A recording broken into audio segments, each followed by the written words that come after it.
Hello बच्चों, तो यहाँ पर हम लोग देखने वाले हैं motion in a straight line का पीवाईक्यूज लगाने वाले हैं, जो कि नीट के लिए काफी इंपॉर्टेंट है और ये क्लास 11th का टॉपिक है, जैसा कि आप लोगों को पता है। तो चलिए देखते हैं इसका कॉन्सेप्ट और समझने की कोशिश करते हैं। रट्टू तोता नहीं बनना है, कॉन्सेप्ट क्लियर करते जाना है, देन जाकर के नीट फिजिक्स को आप ब्रेक डाउन कर पाइएगा। तो पहली बार अगर आप वीडियो देख रहे हैं तो चैनल को कर लीजिए सब्सक्राइब, ताकि जो भी मैं यहाँ पर वीडियो बनाऊं अब तक इजिली डिलीवर हो सके और आपकी तैयारी भी दुरुस्त हो सके। तो देखते हैं क्वेश्चन क्या है हमारा और इसका कॉन्सेप्ट क्या है। हाँ, तो आते हैं हम लोग पहला क्वेश्चन। पहला क्वेश्चन है हमारा, कह रहा है कि a bullet from a gun is fired on a rectangular wooden block. कह रहा है ना कि बंदूक से क्या किया जा रहा है, गोली छोड़ा जा रहा है, और यही आपका जो है वो वुडन ब्लॉक है। विद वेलोसिटी यू, यानी कि जो हमने गन फायर किया उस बुलेट का जो वेलोसिटी है वो यू है। When the bullet travel 24 centimetre through the block along its length horizontally. कह रहा है कि जब ये ना 24 सेंटीमीटर जब जाता है हॉरिजॉन्टली, हाँ, ब्लॉक में इन करेगा, सिंपल से आप फायर करिएगा तो वो तो इन साइड में जाएगा ही ना। तो कह रहा है कि उसकी वेलोसिटी जो है वो u अपॉन 3 हो जा रहा है। सिंपल सी बात है कि जब वो अंदर जाएगा तो उसका वेलोसिटी तो रिड्यूस होगा, क्योंकि ब्लॉक आ जा रहा है ना, उसके जो सॉलिड पार्टिकल्स है उसको कहीं ना कहीं अपोज करेंगे। तो पहले तो u था, अब u से u/3 बन गया, यानी कि थोड़ा सा रिड्यूस हो गया। कह रहा है कि if then further penetrate into the block the same direction before coming to rest exactly at the other end of the block, what is the total length of the block। कह रहा है कि कंटिन्यूअसली ये क्या हो रहा है, penetrate होते जा रहा है, पेंट्रेट होते जा रहा है, और तब तक ये जा रहा है जब तक कि फाइनल वेलोसिटी इसका 0 ना हो जाए। तो हमें पता करना है कि आखिर ये जो लेंथ है ब्लॉक का, हाँ, वो क्या है। ठीक है, आई होप कि क्वेश्चन समझ में आ गया होगा। ऑप्शन 24 सेंटीमीटर, 28 सेंटीमीटर और 30 सेंटीमीटर। तो वीडियो को कर दीजिए पॉज, और पॉज करके क्वेश्चन को बनाइए, ठीक है, और फिर कमेंट बॉक्स में बताइए कि क्या आपका ऑप्शन जो है वो आया इनमें से, या कौन सा आया या नहीं आया। ठीक है, और फिर मैं अपना कॉन्सेप्ट बता रहा हूँ और समझने की कोशिश भी आप लोगों को करना है। इसमें बस फॉर्मूला हमें अप्लाई करना है, 2v² u² प्लस 2as का, और इसी को हम लोग 2 बार अप्लाई कर देंगे, आंसर अपने हाथ में आ जाएगा। ठीक है, चलिए तो देखा जाए क्वेश्चन का कॉन्सेप्ट, समझा जाए। कहने का मतलब समझिएगा, फॉर्मूला हमारे पास है v² equal to u² plus 2as। ठीक है, u तो हमारा 0 हो जाएगा। हाँ, u का वैल्यू जो है, सॉरी, u का वैल्यू 0 कैसे हो जाएगा। देखिए, कहने का मतलब कि u जो था 0 नहीं, u/3 हो गया था ना, तो u के प्लेस पर हमने u/3 अप्लाई कर दिया। हाँ, u/3 हमने अप्लाई कर दिया।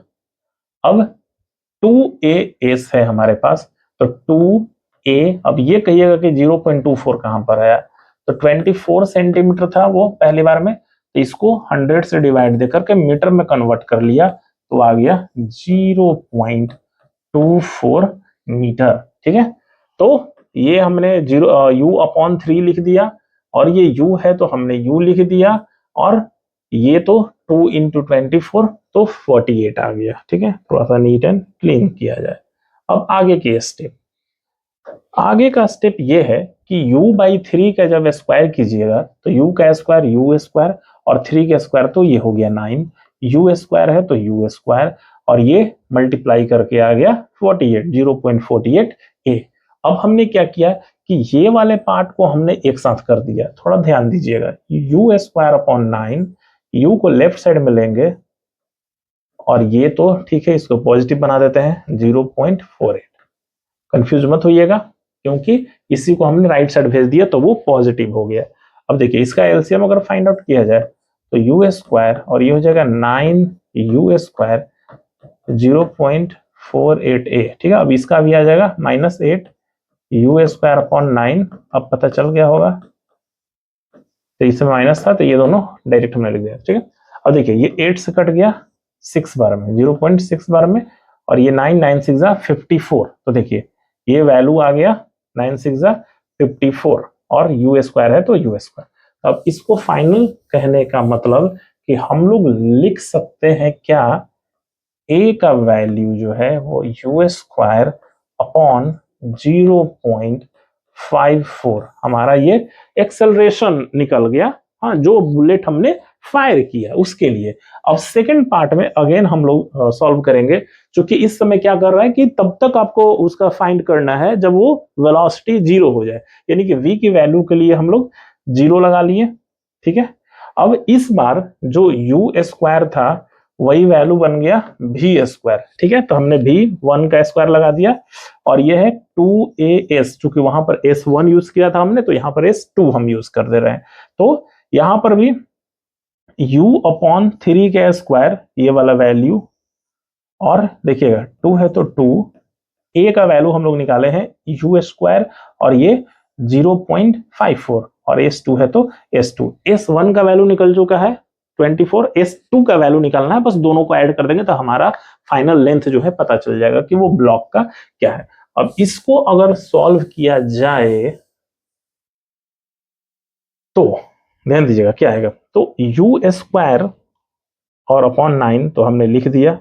अब ये ध्यान दीजिएगा, ये वाला पार्ट को राइट साइड हम लेकर चले गए तो पॉजिटिव बन गया। देखिए 2u स्क्वायर तो 2u स्क्वायर और ये 0.54 तो 0.54 और s2 है तो s2, हमें तो s2 का वैल्यू चाहिए, केवल इसका वैल्यू चाहिए, तो रेस्ट ऑफ ये इधर आ जाएगा। तो u स्क्वायर से u स्क्वायर हमारा कैंसिल हो जाएगा और ये बच जाएगा 0.54। देखिए 0.54 और ये 2 इंटू 9 यानी कि आ जाएगा 18, यानी कि 0.54 बाई में 18 और ये कट जाएगा 0.03 बार में।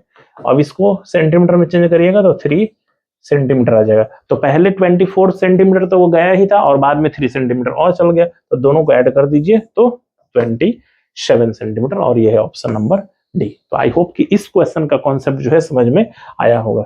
चलते हैं अपने नेक्स्ट क्वेश्चन की तरफ, और नेक्स्ट हमारा क्वेश्चन है हॉरिजॉन्टल ब्रिज है बिल्ट अक्रॉस रिवर। मतलब कि एक नदी है, नदी के ऊपर में एक ब्रिज बनाया गया है। कह रहा है कि student standing on the bridge, और बच्चा जो है उस ब्रिज पर खड़ा है, throw a small ball vertically upward with a velocity 4 metre per second. क्या करता है, बॉल को लेता है और ऊपर उछाल देता है, हाँ, और वर्टिकली अपवर्ड, हाँ, ऊपर की तरफ, और उसकी स्पीड क्या है जी, 4 मीटर पर सेकेंड है।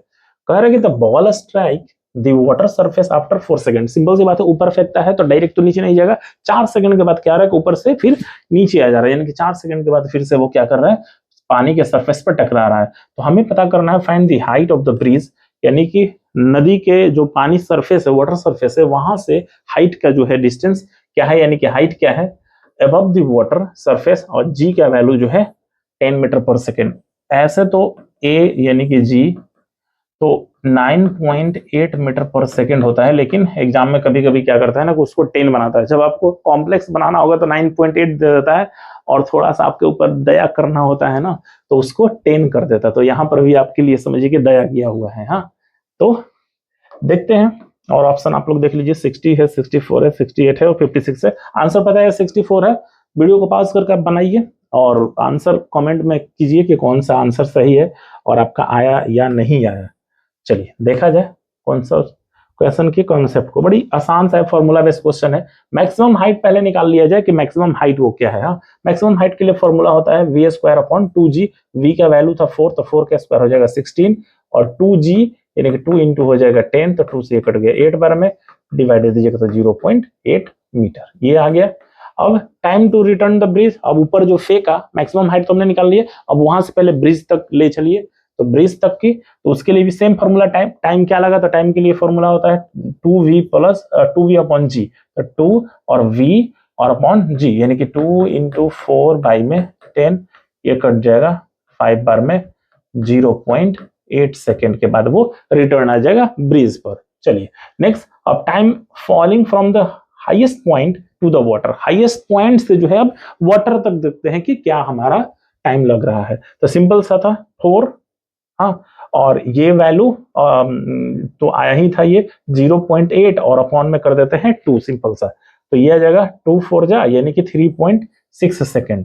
कहने का मतलब अब फॉल डिस्टेंस निकाल लेंगे u plus half G T square का जो फॉर्मूला है, तो देखिएगा हाफ और g के लिए तो हमें 10 यूज करना है और t हमारे पास आ गया है 3.6 का स्क्वायर, तो इसको लिख देते हैं 2 बार, 2 से ये कट जाएगा 5 बार में, और ये जब मल्टीप्लाई करिएगा तो आ जाएगा 64.8 मीटर। ठीक है, तो ब्रिज का हाइट क्या हुआ, यानी कि जो टोटल था वो, उसमें से रेस्ट ऑफ को सब्ट्रैक्ट कर दीजिए, तो 64 मीटर जो है वो आंसर, और ये है ऑप्शन नंबर बी। ठीक है, आई होप कि ये फॉर्मूला बेस्ड क्वेश्चन था, बहुत आसान था। नेक्स्ट क्वेश्चन देखा जाए। क्वेश्चन है the ratio of the distance travel by a free falling body in the first second third and fourth second.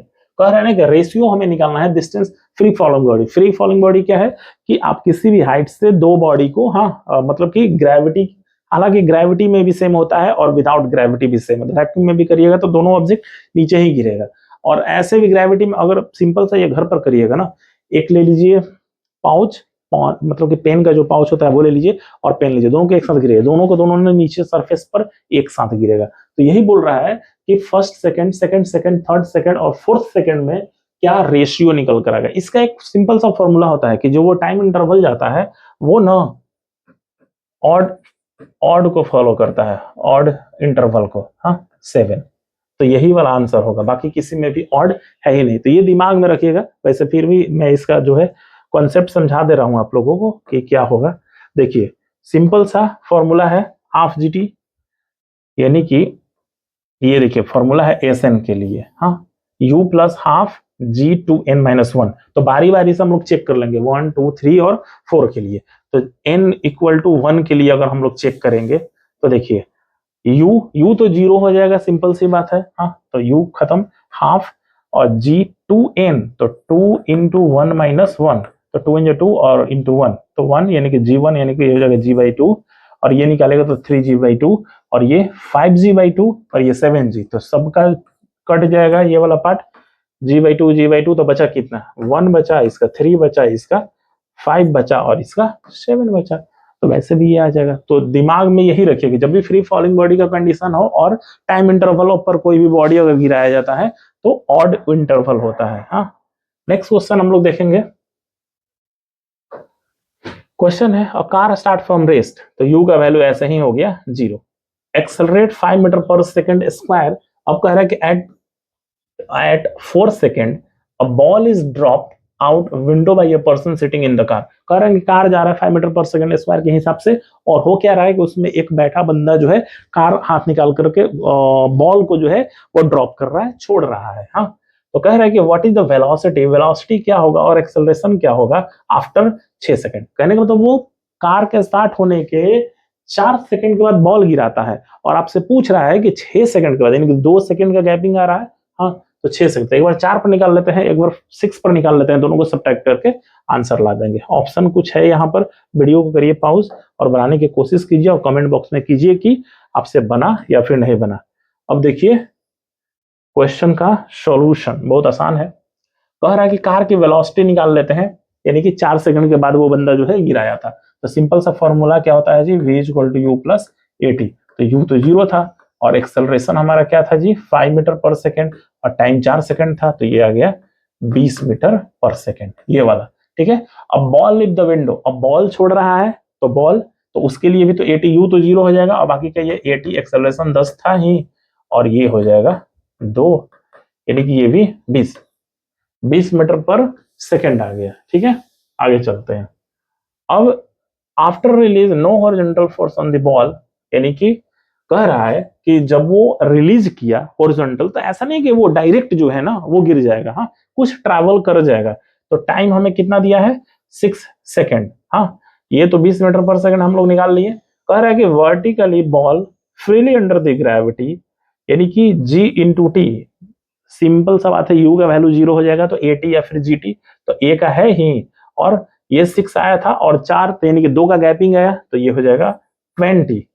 अब इसका मैग्नीट्यूड निकाल दिए। कहने का मतलब कि vx का स्क्वायर प्लस vy का स्क्वायर, और दोनों का वैल्यू 20 20 ही आया हुआ है, 20 20, तो 20 का स्क्वायर निकाल दीजिए और यहाँ भी 20 का स्क्वायर निकाल दीजिए, तो ये हो जाएगा 400 प्लस 400, दोनों को ऐड कीजिएगा तो 800 और रूट से बाहर निकालिएगा तो 20√2।